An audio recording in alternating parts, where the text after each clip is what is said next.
जय हिंद साथियों, एक बार फिर से आप सभी लोगों का स्वागत है। साथियों, बता दें कि अभी अभी सुबह सुबह बीपीएससी के चेयरमैन अतुल प्रसाद का बिहार शिक्षक बहाली को लेकर के बड़ा बयान आया है। साथियों, बयान को हम लोग देखेंगे आखिर क्या कुछ उन्होंने कहा है, लेकिन उससे पहले आपको बता दें कि कल देर रात बीपीएससी के द्वारा बिहार शिक्षक बहाली का कट ऑफ जारी कर दिया गया। हमने अपने चैनल के माध्यम से आप सभी को अवगत भी कराया और कमेंट के माध्यम से कई साथी सवाल कर रहे हैं कि सर मेरा इससे अधिक नंबर है ओएमआर में आंसर शीट से मिलाने के बाद, लेकिन फिर भी मेरा नहीं हुआ। तो उन सारे अभ्यर्थियों से मैं अपील करना चाहूँगा कि अगर वाकई बीपीएससी के फाइनल आंसर की में आपका नंबर मैच हो रहा है उस कटअप से ज़्यादा, तो आप लोग बीपीएससी कार्यालय पहुँचे, अपनी मांग रखें और कहीं ना कहीं समझें कि अगर गड़बड़ियाँ हुई है तो इसका निराकरण भी होगा और होना भी चाहिए। क्योंकि अगर कोई शिक्षक अभ्यर्थी योग्य है तो उनकी योग्यता के अनुसार उसे फल मिलना चाहिए।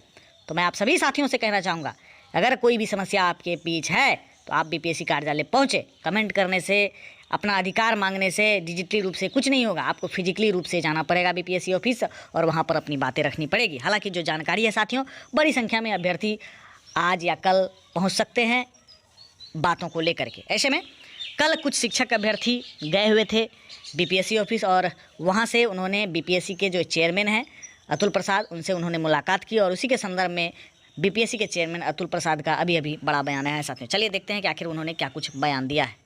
आप देख सकते हैं कि अतुल प्रसाद ने अभी क्या कुछ बयान दिया है। ये तो साथियों इंग्लिश में है, चलिए इसका हिंदी रूपांतरण हम लोग देख लेते हैं ताकि आप सभी को सारी बातें समझ में आ जाए। साथियों, अतुल प्रसाद जी लिखते हैं कि कल कुछ टीआरई-सीएस अभ्यर्थी ने मुझसे मुलाकात की, यानी कि कल टीचर रिक्रूटमेंट एग्जाम के जो कंप्यूटर साइंस के अभ्यर्थी हैं उन्होंने मुलाकात की और शिकायत की उन्होंने कि बाहरी लोगों ने फर्जी तरीके से एस्टेट 2019 का प्रमाण पत्र प्राप्त कर लिया।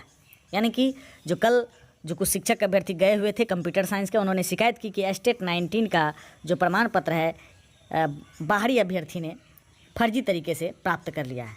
और फिर जो अतुल प्रसाद हैं उन्होंने उससे पूछा, अभ्यर्थियों से पूछने पर उन्होंने एस्टेट 19 विज्ञापन की जांच की और पाया कि यह बिहार के निवासियों के लिए था, न कि अस्थायी निवासियों के लिए।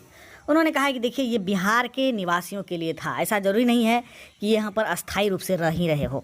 यानी कि कुछ लोग ऐसे बिहार के होते हैं जिनका सारा नाम वाम यहीं रहता है, कुछ दिन के लिए यूपी में जा कर के बस गए, झारखंड में जाके बस गए, लेकिन उसका अस्थायी पता सारा चीज़ क्या होता है, यहीं का होता है। यानी कि तो उन्होंने यह कहा कि ऐसा कोई बात नहीं है, ये बिहार के निवासियों के लिए था, ऐसा नहीं था कि यहाँ पर स्थायी रूप से वह निवास ही करते रहो। वे इसका अंतर जानते थे और इसके लिए वे शांति से चले गए। तो साफ तौर पर समझ सकते हैं कि आम अभ्यर्थियों को उन्होंने काफ़ी तरीके से बताने का प्रयास किया है कि कोई फर्जीवाड़ा हम लोग नहीं किए हैं और हम लोग अपने स्तर से जांच कर रहे हैं। लेकिन वास्तविकता क्या है साथियों, आप सभी को पता है, कई मामले निकल के आ रहे हैं जिसमें फर्जी तरीक़ा से अभ्यर्थी इस शिक्षक बहाली में शामिल होने जा रहे हैं। बातें सामने निकल के आ रही है, लाख अधिकारी लोग इस बात को कह दें, लेकिन कई सबूत ऐसे मिले हैं जिसमें फर्जीवाड़ा का संदेह देखने के लिए मिल रहा है। ऐसे में आप सभी अभ्यर्थियों से अपील करना चाहेंगे कि अगर आपके साथ भी फर्जीवाड़ा हुआ है, आपके साथ भी घपला हुआ है, या आप भी किसी को देख रहे हैं कोई फर्जीवाड़ा करके शिक्षक बनने की जुगत में लगा हुआ है, तो आप ज़रूर बीपीएससी कार्यालय को संपर्क करें, बातें रखें। तो साथियों, साफ तौर पर कंप्यूटर साइंस के जो अभ्यर्थी गए हुए थे उन्हीं को लेकर के उन्होंने बयान दिया है।